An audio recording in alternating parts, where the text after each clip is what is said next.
Somebody took a picture of me being nice to a fan who came up and was excited to meet me and saying how much of a fan they was and just wanted a picture because they love my music and stuff. And I took the picture.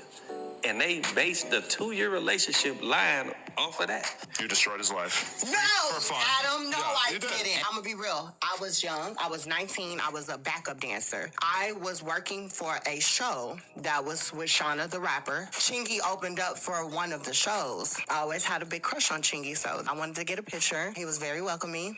People were in my ear saying, Sid, you gotta do something with this because you're a trans woman. They're not gonna pay no attention to you. This was, mind you, 2010. Trans women were not being looked at for anything. I was finna stop taking pictures with homosexual individuals. And nothing against them, but now I thought like, that's what they gonna do.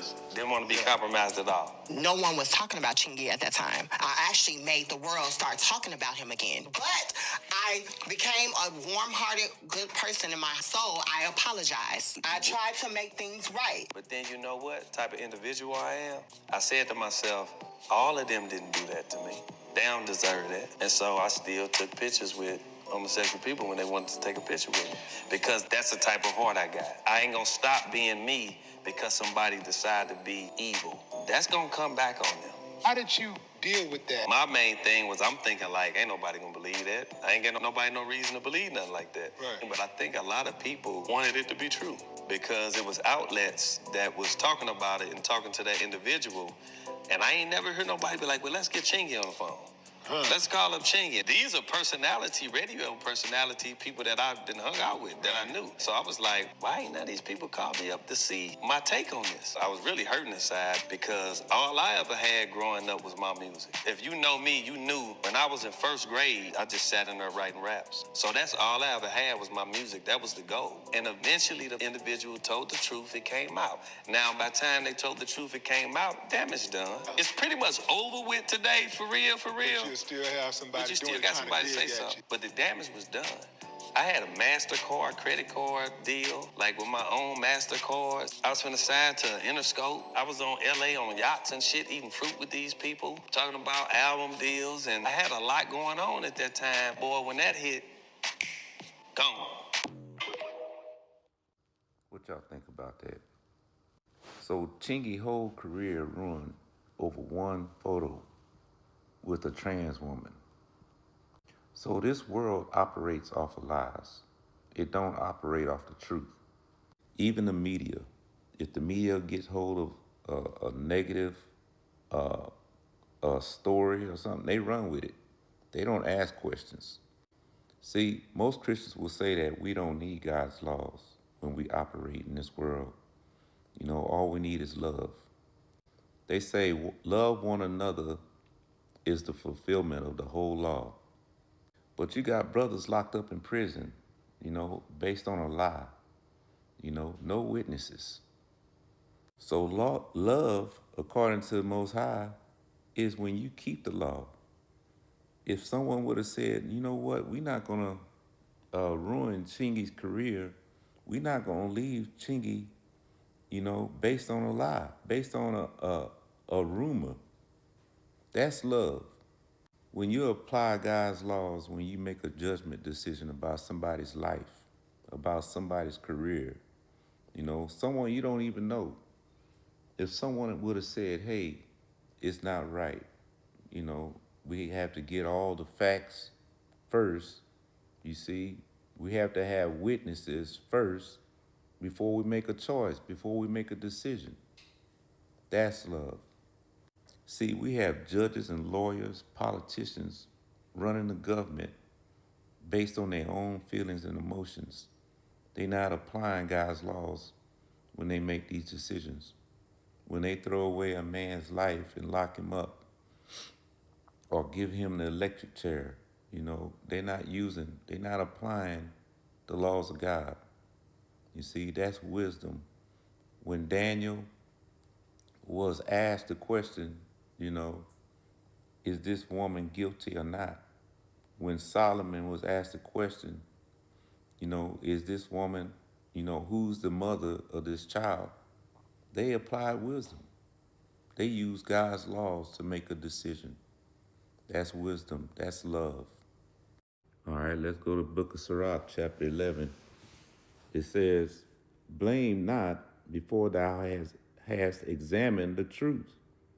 Don't make a hasty decision about your brother's career before you examine the truth. Get both sides of the story. The brother said nobody ever contacted him. Nobody ever asked him, is it true? How do you know this man? This transvestite. How do you know this person? Before they just up and ran with the story. Blame not before thou hast examined the truth. Understand first and then rebuke. Understand the situation before you go ahead and make a hasty choice, a hasty decision. This brother said he had all kind of, deals going on. He was on yachts, talking to executives. He had a MasterCard, a zero spending limit. You see all these things, and then all of a sudden one photograph come out and everything is gone. Now he's working by himself. He don't have any sponsors. He don't have any record labels working with him. That's not love. That's not wisdom. That's how the world operates, out of emotions. You see? Verse 8, answer not before thou hast heard the cause. Don't just run with the story. A lot of people, we repost things out of ignorance. We don't even do any kind of examination first. You see?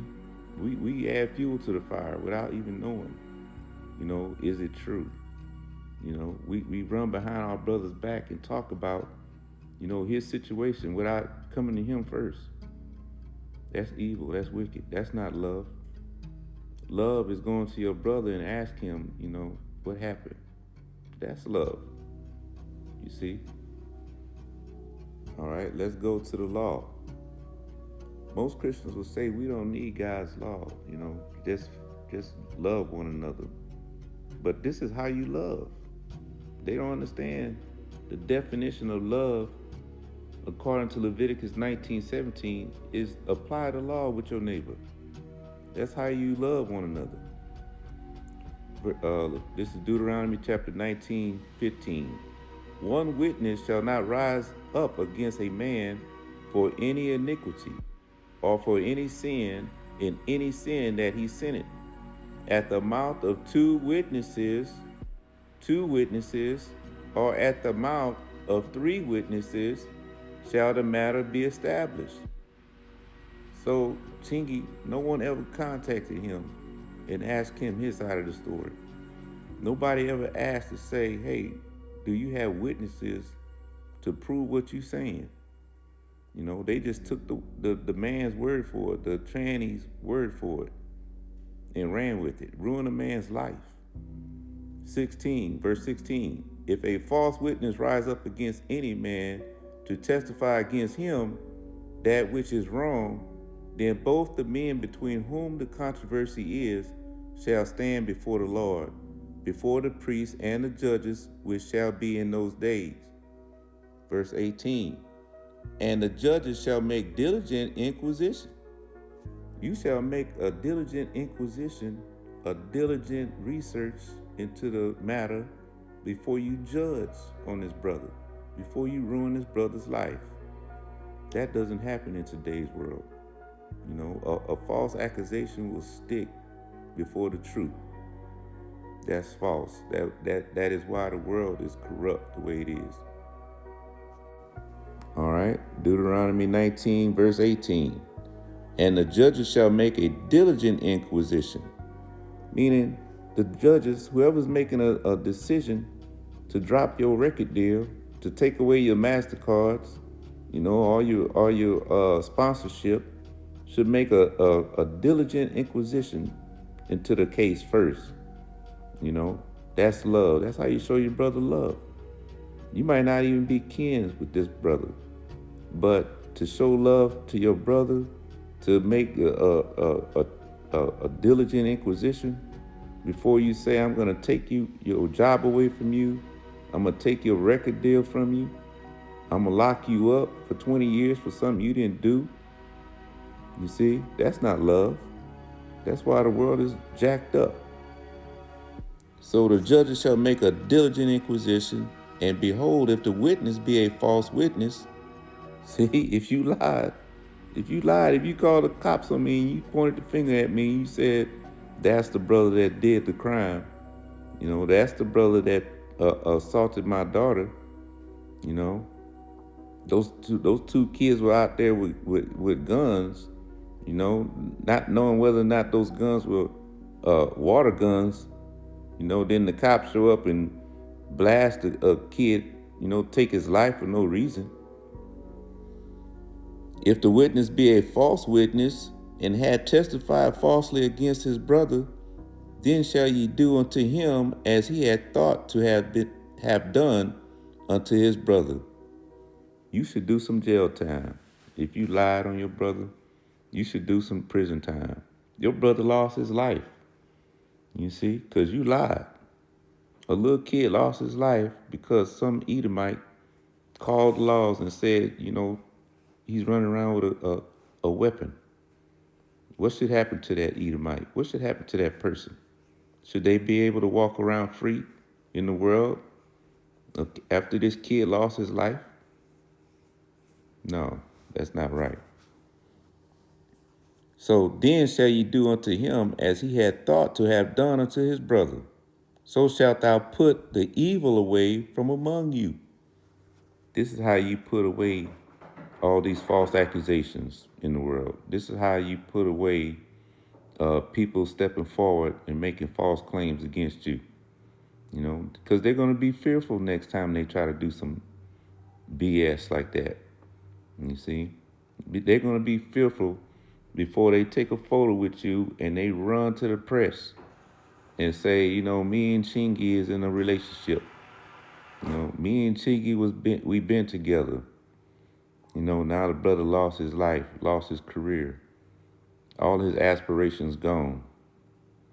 This is how you show love to one another, not hugs and kisses, not that warm, bubbly feeling in your stomach when you wave to your neighbor.